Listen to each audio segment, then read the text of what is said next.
Silsilah Fedi Nuril yang malu dengan gestur Presiden Prabowo, ayahnya dekat dengan Presiden Bung Karno. Nama Fedi Nuril kembali menjadi sorotan publik. Kali ini, ia berkomentar dinilai sangat tajam terhadap Presiden Prabowo Subianto. Musisi dan aktor kelahiran 82 mengomentari cara atau gaya berpidato Presiden Prabowo Subianto baru-baru ini.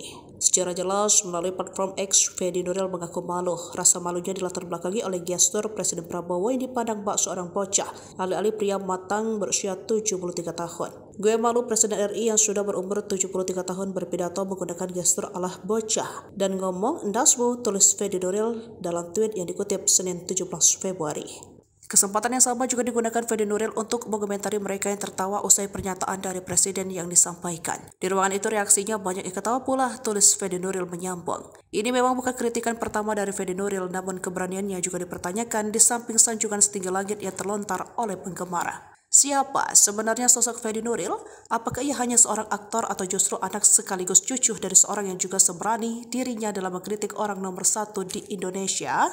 Dihimpun dari berbagai sumber, sempat diberitakan sebelumnya, pria kelahiran Jakarta ini sempat memamerkan latar belakang keluarga yang tidak bisa diremehkan.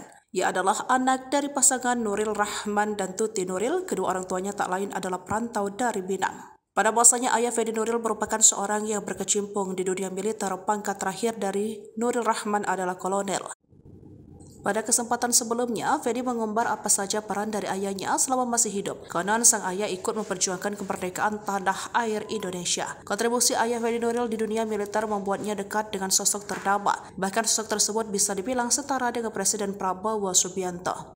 Diberitakan bila Nuril Rahman pernah bertemu langsung dengan Presiden Soekarno, hingga Presiden Soekarno mengajari ayah Fedi Nuril untuk menikmati jeruk sankis. Memiliki ayah seorang tentara membuat Fedi tertarik dengan dunia militer. Sayang kondisi matanya yang minus membuat dirinya melepas mimpi tersebut.